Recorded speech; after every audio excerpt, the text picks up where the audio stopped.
সুপ্রিয় দর্শক, এই মুহূর্তের সবথেকে বড় খবর। দর্শক, আপনারা সকলেই জানেন আর.জি. কর কাণ্ডে মহিলা চিকিৎসকের মৃত্যুর ঘটনায় এখন রাজ্য রাজনীতি একেবারে তোলপাড়। আর এই আবহে নতুন করে বিতর্ক দানা বাঁধল। আবার আর.জি. কর কাণ্ডে অন্যতম মূল সন্দেহভাজন মৃত্যুর সঙ্গে পাঞ্জা লড়ছে বলে খবর। সিবিআইয়ের র্যাডারে ছিল এবং কেন্দ্রীয় তদন্তকারী সংস্থার সিবিআই আধিকারিকরা তাকে একাধিকবার ডেকে জেরা করেছে। আর এখানেই শুরু হয়ে গিয়েছে জোর চাপান্তর। সত্যিই কি অসুস্থ নাকি খুনের চক্রান্ত? আসলটা জানাবো আজকের এই প্রতিবেদনে আপনাদেরকে। দর্শক, খুবই গুরুত্বপূর্ণ প্রতিবেদন, আপনাদের সকলকে শেষ পর্যন্ত দেখার অনুরোধ রইল। আসল সত্যি ফাঁস হতেই তোলপাড় একেবারে রাজ্য রাজনীতি। দর্শক, আপনারা জানেন আর.জি. কর কাণ্ডে মহিলা চিকিৎসকের মৃত্যুর ঘটনায় কর্মবিরতি পালন করছে জুনিয়র চিকিৎসকরা, যা নিয়ে রাজ্যের একেবারে বেহাল দশা। এই আবহে বাংলার মুখ্যমন্ত্রী মমতা ব্যানার্জি চিকিৎসকদেরকে তাদের কাজে যোগ দেওয়ার জন্য অনুরোধ করেছিল। তবে জুনিয়র চিকিৎসকদের দাবি, তিলোত্তমা কাণ্ডে বা আর.জি. কর কাণ্ডে এই নির্যাতিতা মহিলা যতক্ষণ না পর্যন্ত ন্যায় বিচার পাবে বা জাস্টিস পাবে, ততক্ষণ না পর্যন্ত তারা তাদের কর্মে যোগ দিবে না। আর এই আবহে আর.জি. কর কাণ্ডে প্রথমে তদন্তভার হাতে নিয়েছিল কলকাতা পুলিশ। তবে কলকাতার পুলিশের বিরুদ্ধে একাধিক তথ্য প্রমাণ লোপাটের অভিযোগ ওঠে। তা নিয়ে তীব্র ক্ষোভ প্রকাশ করেছিলেন কলকাতা হাইকোর্টের বিচারপতি টি.এস. শিবাজ্ঞানাম। এর পরপরই আর.জি. কর কাণ্ড নিয়ে গোটা রাজ্য রাজনীতিতে শোরগোলের মধ্যেই তদন্তভার কেন্দ্রীয় তদন্তকারী সংস্থার সিবিআই আধিকারিকদের হাতে তুলে দেওয়া হয়। এর পরপরই কেন্দ্রীয় তদন্তকারী সংস্থার সিবিআই আধিকারিকরা আর.জি. কর কাণ্ড নিয়ে একেবারে তেড়ে ফুঁড়ে অ্যাকশন শুরু করেছে। তাতেই দিনের পর দিন চাঞ্চল্যকর একের পর এক তথ্য সামনে চলে আসছে। প্রথম থেকেই দাবি করছে একাধিক বিশেষজ্ঞ থেকে শুরু করে চিকিৎসাবিদ সকলেই এই আর.জি. কর কাণ্ডে সঞ্জয় রায় নামে একজনকে গ্রেপ্তার করেছে পুলিশ, তবে তাকে বলির পাঁঠা করা হচ্ছে। এর পেছনে বড় কোনো মাথার হাত রয়েছে, কারণ সঞ্জয়ের একার পক্ষে এই কাজ করা সম্ভব নয়। আর এই আবহে আর.জি. কর কাণ্ডে অন্যতম মূল সন্দেহভাজন মৃত্যুর সঙ্গে পাঞ্জা লড়ছে। সত্যিই অসুস্থ নাকি খুনের চক্রান্ত? অনেক কিছু জানতো এই অসুস্থ চিকিৎসক। কি হয়েছে এক্স্যাক্টলি সত্যটা দেখুন দর্শক। আর.জি. কর কাণ্ডে লাগাতার সিবিআইয়ের জেরার মুখে পড়েছেন ওই হাসপাতালের ফরেনসিক বিভাগের শিক্ষক দেবাশিস সোম। প্রাক্তন অধ্যক্ষ সন্দীপ ঘোষের সঙ্গে অত্যন্ত ঘনিষ্ঠ হিসাবে পরিচিত এই অসুস্থ শিক্ষক। সন্দীপ ঘোষের সঙ্গে তার কিন্তু খুব ভালো সম্পর্ক ছিল। এখান থেকেই রহস্য দানা বাঁধছিল। রবিবার অসুস্থ বোধ করে, তাই তাকে বেসরকারি হাসপাতালে ভর্তি করা হয়েছে বলে জানা যাচ্ছে।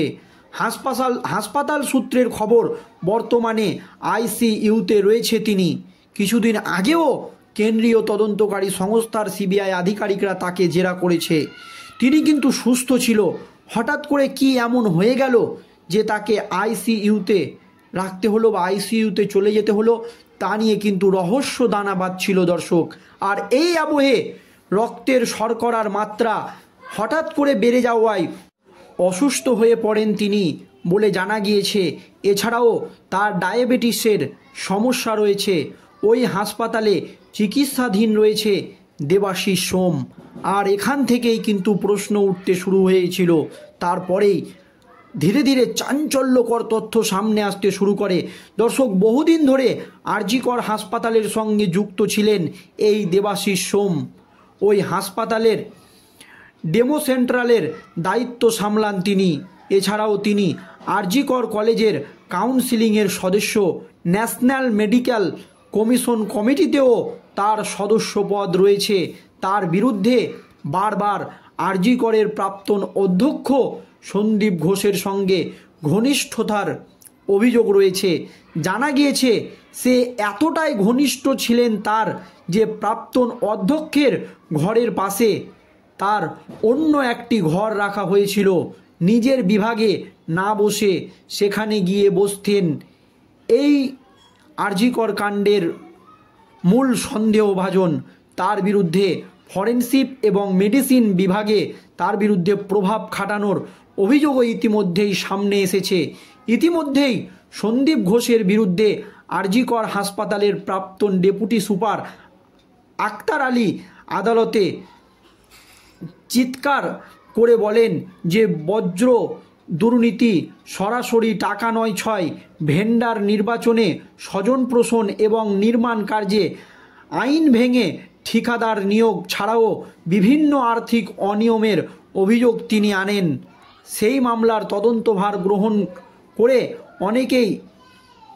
অনেককেই জেরা করেছে কেন্দ্রীয় তদন্তকারী সংস্থার সিবিআই আধিকারিকরা।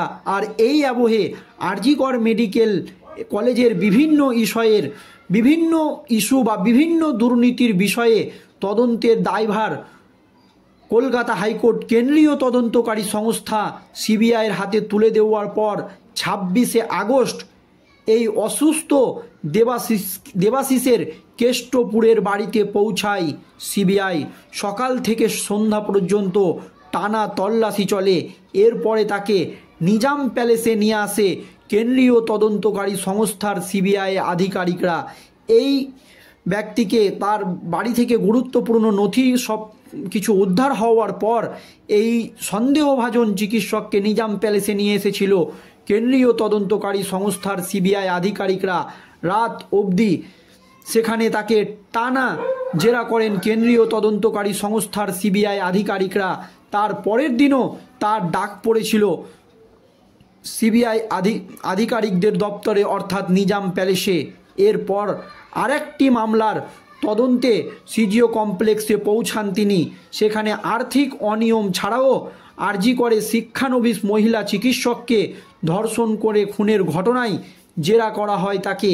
জানা যায় সে সম্প্রতি সোশ্যাল মিডিয়াতে ভাইরাল হওয়া একটি ভিডিওতে, যদিও সেই ভিডিওর সত্যতা আমরা যাচাই করিনি, সেমিনার হলে বা মহলে চিকিৎসকের দেহ উদ্ধারের পর দেবাশিসের উপস্থিত লক্ষ্য করা যায়।